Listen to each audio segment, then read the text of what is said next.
Kandidato para congressman sa Pasig inulan ng batikos matapos ng bastos na joke patungkol sa mga single parent. Para sa mga solo parent ng Pasig. Minsan sa isang taon, ang mga solo parent na babae na nireregla pa at nalulungkot, pwedeng sumiping ho sa akin.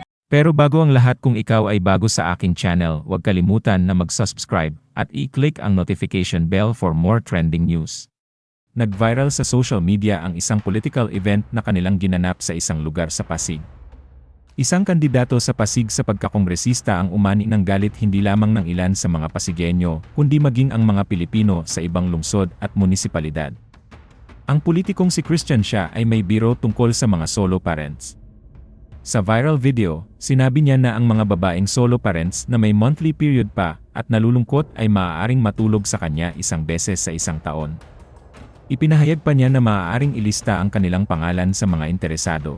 Umani ng tawanan ang biro ng kandidato sa pagkakongresista ng Pasig. Para sa mga solo parent ng Pasig. Minsan sa isang taon, ang mga solo parent na babae na nireregla pa, malinaw, nireregla pa, at nalulungkot, minsan sa isang taon, pwedeng sumiping ho sa akin. Yun nung interesado, magpalista na ho rito sa mesa sa gilid. Pero hindi mabilang na mga netizens ang nabash sa kandidato sa ilang post sa social media.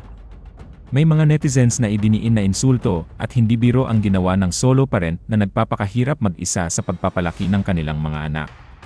Marami ring netizens ang kinwestiyon sa kanyang ginawa na isinasaalang-alang na siya ay isang abogado. Bukod sa abogado, binatikos din ng netizens si Aramina. Para sa kanila, hindi siya dapat mag-react ng ganoon, lalo na't ang biro ay tungkol sa mga babae, at ipinunto ng ilan na minsan sa buhay niya ay solo parent din siya. Kamakailan ay nilinaw naman ni Seiya na biro lang iyon dahil may asawa na siya. Lumaban po ako sa mga Eusebio noong 2016. Hindi ho ako nabansagan na mayabang, hambog at bastos. Ngayon lang, nakakita ho ba kayo ng kabastusan sa aking pakikitungo sa inyo?